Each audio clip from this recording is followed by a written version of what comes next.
मैं नरेंद्र मोदी जी को कहना चाहता हूं, मोदी जी इस जन्म में तो आप हमको नहीं हरा सकते दिल्ली के अंदर आम आदमी पार्टी को। यह उस व्यक्ति का अहंकार बोल रहा जो लगभग 12-13 वर्ष पहले इस देश की राजनीति में शुचिता, सत्यनिष्ठा और परिवर्तन का चेहरा बनकर उभरा था।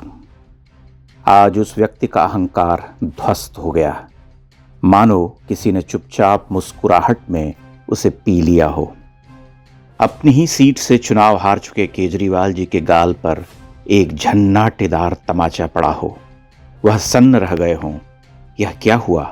पांव तले की धरती खिसक गई, देखते ही देखते सब कुछ लुट गया। लेकिन वह यूं ही नहीं लुटा। पिछले 10-11 वर्षों का राजनीतिक इतिहास पलट कर देखिए, यह आदमी कितना तेज चला था। इसने कितने प्रपंच रचे, कितने झूठ बोले, निर्लज्जता के साथ बोले, लेकिन अड़ा रहा, खड़ा रहा, क्योंकि इसे अपनी राजनीति पर भरोसा था।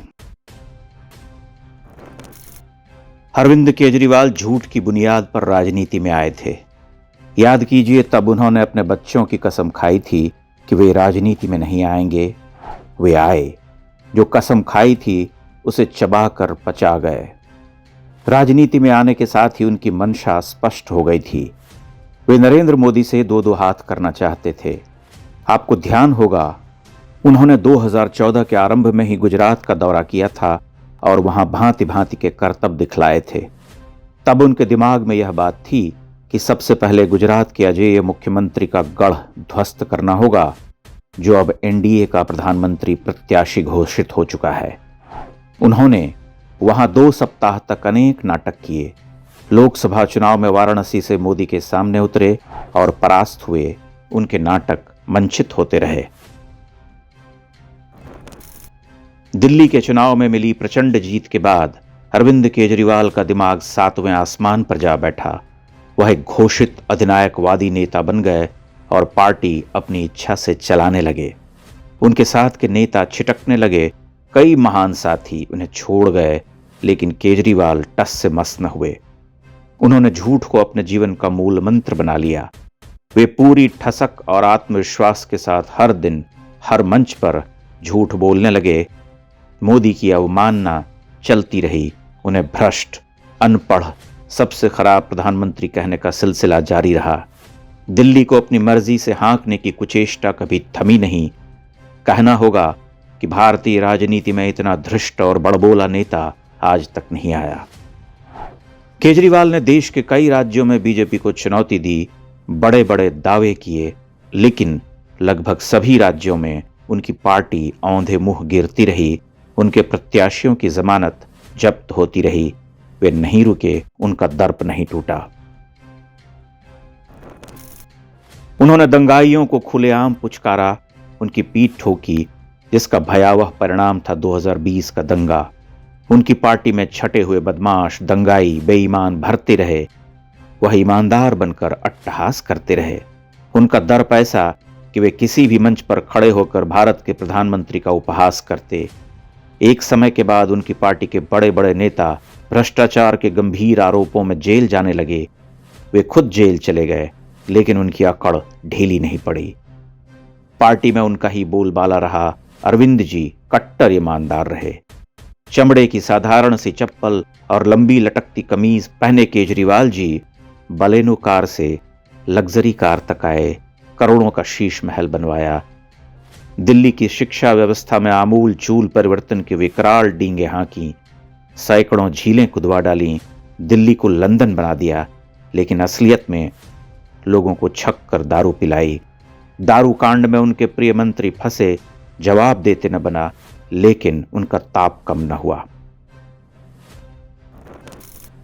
अरविंद केजरीवाल बहुत पहले पहचाने जा चुके थे। लगभग 1 दशक पहले ही उनका असली रूप सामने आ चुका था। एक तरह से वे खुद अपने आप को उद्घाटित कर चुके थे, लेकिन दिल्ली की जनता उनके झांसे में आती रही। उनका जबरदस्त विक्टिमहुड कि मोदी काम नहीं करने देते, पर विश्वास करते रहे।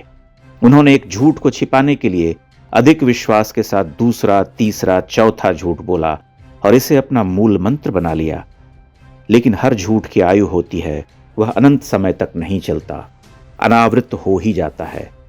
वह एक उदाहरण बनकर खड़े हैं, भारतीय राजनीति की एक केस स्टडी, जिसे ध्यान से पढ़ने, समझने और सावधान रहने की आवश्यकता है, ताकि भविष्य में कोई दूसरा केजरीवाल न पनप सके।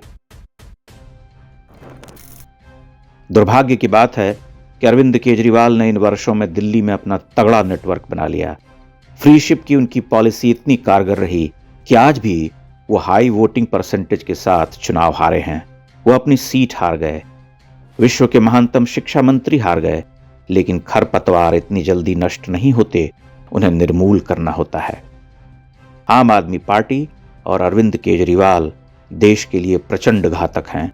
आज वे पराजित हो चुके हैं, लेकिन उनके लिए दोबारा उठना सरल न होगा। लेकिन हमें सचेत, सावधान रहना होगा। हमें अपनी समझबूझ बेहतर करनी होगी और क्षुद्र स्वार्थ से ऊपर उठकर देखना होगा। अन्यथा केजरीवाल जी एक राजनीतिक विकल्प बनते रहेंगे और हम भोगने के लिए शापित रहेंगे।